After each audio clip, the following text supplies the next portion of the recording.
آپ امیر المومنین کے پوتوں کو اور نواسوں کو دیکھیں کربلا کے میدان میں، جو یہاں کے مطابق ہے وہ آج جس شہزادے کی شہادت پڑھنے کا حکم دیا گیا، کہا گیا ہے، حضرت امام مجتبیٰ کا فرزند برومند حضرت قاسم ابن الحسن، حسین ابن علی کے ساتھ جتنے بھی شہید ہیں مولا کے ساتھ، خصوصاً جو بنی ہاشم کے، حضرت ابو الفضل عباس، شہزادہ علی اکبر، جناب علی اصغر، جناب قاسم، ان کو ایک خاص مقام حاصل ہے کیونکہ یہ فاطمہ زہرا کے پوتے ہیں، خون فاطمی ان کی رگوں میں، اور یہ خود اپنی جگہ پر ایک الگ فضیلت ہے۔ بہرحال عزیزان گرامی، جب شب عاشور مولا حسین نے چراغ جلایا اور گفتگو کی، اور جو گفتگو آپ کے سامنے وہ شب عاشور انشاءاللہ پیش کروں گا، چراغ بجھایا، جب دوبارہ جلایا تو دیکھا سب کے سب جوں کے توں بیٹھے ہیں۔ اصحاب نے ایک کے بعد ایک خطبے دیے، کچھ رشتہ داروں نے بھی خطبے دیے مختصر سے، اور مولا نے فرمایا کہ کل ہم سب شہید ہو جائیں گے۔ جب سب اس پر تیار ہوئے، بعض تاریخوں میں ملتا ہے کہ پھر مولا حسین نے اپنے تمام اصحاب کو ان کے درجات دکھائے تھے جنت میں، اور وہ تمام کے تمام واقعات بتائے تھے جو موت کے بعد پیش آنے تھے۔ پہلے امتحان لیا اور پھر اس کے بعد وہ تمام کے تمام مدارج ان کو بتائے۔ لہٰذا اصحاب امام حسین کو کہا جاتا مستمیت، یعنی یہ موت کو طلب کرنے نکلے تھے میدان میں، یہ موت کے طلبگار تھے، اس طرح سے انہوں نے جنگ کی ہے۔ قاسم نے گفتگو کی کہ چچا جان میرا نام شہیدوں میں ہے، تاریخوں میں آپ سنتے ہیں پڑھتے ہیں، کہتے ہیں علماء کہ مولا نے فرمایا اس نقل کے مطابق کہ تمہارا نام ہے اور جو چھوٹا بھائی ہے ہمارے الفاظ میں شیرخوار، اس کا بھی نام ہے۔ اب جناب سید الشہداء نے ایک دفعہ نہ جانے کس غرض سے، شاید اس لیے کہ ہم تک جناب قاسم کی فضیلت پہنچ سکے اور امام حسن مجتبیٰ کی عظمت پہنچ سکے، قاسم سے پوچھا کہ کیف الموت عندک، موت تمہاری نظروں میں کیسی ہے؟ قاسم نے جواب دیا احلی من العسل، شہد سے زیادہ میٹھی۔ دیکھیے انسان اس وقت یہ کہہ سکتا ہے کہ جب اس نے موت کا بھی مزہ چکھا ہو اور شہد کا بھی مزہ چکھا ہو، تب مقایسہ اور موازنہ ہوتا ہے۔ قاسم ابھی تک مرے نہیں ہیں تو کیسے کہہ دیا کہ احلی من العسل، موت شہد سے زیادہ میٹھی ہے؟ اس کی وجہ یہ ہے کہ قاسم کی رگوں میں خون امام حسن مجتبیٰ کا، سید الشہداء سے متصل ہے۔ جو شخص ولایت سے متصل ہو جائے جناب قاسم کی طرح، اس کے لیے بھی برزخ تمام کی تمام سامنے آ جاتی ہے۔ یہ جملہ اشارہ ہے اس بات پر۔ صبح عاشور آئی، ایک ایک کر کے امام حسین کے انصار و یار و یاور گئے، بنی ہاشم کی باری آئی، جناب علی اکبر کی قربانی سے ابتدا ہوئی۔ لگتا یہ ہے کہ پہلے اون محمد گئے، اولاد عقیل اور اولاد جعفر گئی، اور پھر اس کے بعد سادات فاطمی میں اولاد امام حسن کی باری آئی۔ مجھے یوں سمجھ میں آتا ہے مقاتل کو دیکھ کر۔ ایک دفعہ قاسم آئے اور انہوں نے چچا سے اجازت لی۔ اس سے پہلے مقتل کے الفاظ کے مطابق، اس سے پہلے کہ امام حسین اجازت دیتے، ایک عجیب کام کیا امام حسین نے جو کسی کے ساتھ نہ کیا۔ فاعتنق وبکیٰ حتی غشی علیہما، جناب سید الشہداء نے قاسم کو بھیج کے گلے لگایا، اور دونوں چچا بھتیجے اتنا روئے کہ غش آ گیا، بے حال ہو گئے۔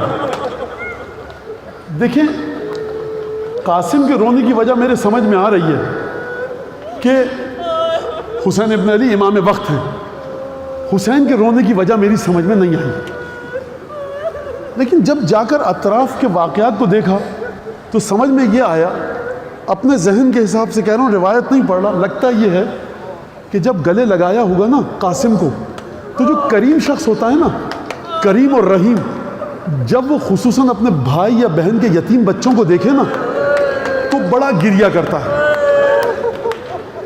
ہم اور آپ اگر اپنے کسی نزدیک دوست کے بچے کو دیکھیں، خدا نہ کرے یتیم ہو چکا ہو، چھوٹا سا ہو، تو اس کو گلے لگائیں گے، پیار کریں گے، گریہ آئے گا، اس کے باپ کی باتیں کریں گے، تو لگتا یہ ہے کہ امام حسین کو حسن مشتبہ یاد آئے، اور ایک دفعہ امام حسین نے گلے لگا کر بھیج کے خوب گریہ کی، غشی علیہما، افاقہ ہوا۔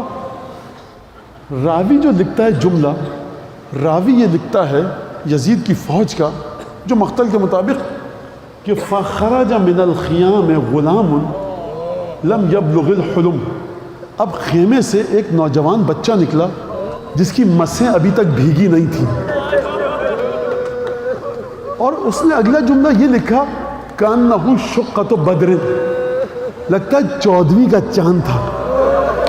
اب مجھے آپ یہ بتائیے کہ جس قاسم کو دیکھ کر دشمن کا راوی کہے 14ویں کا چاند کا ٹکڑا نکلا، جناب فروا اور رباب اور جناب زینب نے کس طرح سے رخصت کیا ہوگا؟ اب شاید آپ کی سمجھ میں کسی حد تک آ چکا ہو کہ حسین نے گلے لگا کر کیوں گریہ کیا۔ بس ایک دفعہ قاسم نے شمشیر حمائل کی، تیار ہوئے، فرس کی طرف، گھوڑے کی طرف جانا چاہتے ہیں، مقتل کے الفاظ ہیں فانقطع شسع نعلہ، کہ قاسم کے جوتے کا تسمہ ٹوٹ گیا۔ جس ڈوری سے، چمڑے کی ڈوری سے جوتے کو باندھا جاتا ہے، وہ تسمہ ٹوٹ گیا۔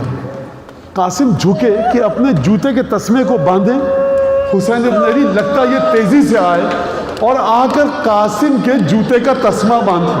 میں کہوں گا مولا کتنی محبت ہے اپنے یتیم بھتیجے سے کہ حجت خدا فاطمہ زہرا کا لال حسین ابن علی راکب دوش رسول جھک کر قاسم کے جوتے کا تسمہ باندھے۔ میں کہوں گا مولا ابھی تھوڑی دیر بعد جب قاسم کا لاشا اٹھا کر لا۔ ایک دفعہ قاسم میدان میں گئے، تواریخ میں موجود ہے کہ ازرق شامی کے اپنے اس نے 3 بیٹے بھیجے، بڑے پہلوان تھے، ایک کے بعد ایک جناب قاسم نے سب کو واصل جہنم کیا، ازرق شامی کو واصل جہنم کیا۔ جب ان 4 پہلوانوں کو واصل جہنم کر دیا، اب شہزادے پر کئی پہر کی پیاس اور بھوک کا عالم طاری ہے، چلچلاتی ہوئی دھوپ ہے، ہر طرف سے حملہ کیا گیا۔ جس کے ہاتھ میں تلواریں تھیں اس نے فروا کے چاند پر تلواروں کو رس مارا، جس کے ہاتھ میں نیزہ تھا اس نے نیزوں کو مارا۔ اب قاسم گلبدن مشتزین پر سنبھل نہ سکے، ایک دفعہ گھوڑے سے زمین پر آئے، یا عمّا ادرکنی، آپ سمجھے کیا ہوا؟ قاسم نے یہ نہیں کہا اے مولا ابا عبداللہ، قاسم کو اتنی محبت تھی، کہا چچا جان میری خبر لیجئے۔ مقتل کے الفاظ ہیں فحمل علی القوم کاللیث الغضبان، ایک طرف سے لگتا ہے عباس نے حملہ کیا، ایک طرف سے حسین نے لشکر پر حملہ کیا۔ فحمل علی القوم کاللیث الغضبان، بپھرے ہوئے شیر کی طرح سے حسین نے لشکر پر حملہ کیا، لشکر کو پیچھے دھکیلا۔ اب جو قاسم کے سرہانے پہنچے تو دیکھا کہ بھتیجا دم توڑ چکا۔ قاسم کی لاش پر آ کر حسین نے قاسم کے مصائب نہیں پڑھے، یہ مولا حسین کے مصائب ہیں۔ یہ وہ جملہ ہے کہ جب آیت اللہ العظمہ عبد الکریم حائری کے درس سے پہلے ذاکر مجلس پڑھتا تھا، جناب قاسم کے یہ مصائب پڑھتا تھا، تو آیت اللہ فرماتے تھے کہ مصائب قاسم کے بعد یہ جملہ مت پڑھا کرو، میرے دل میں سننے کی تاب نہیں۔ میں کہوں گا قبلہ آپ کے دل میں سننے کی تاب نہیں ہے، حسین نے برداشت کس طرح سے کیا؟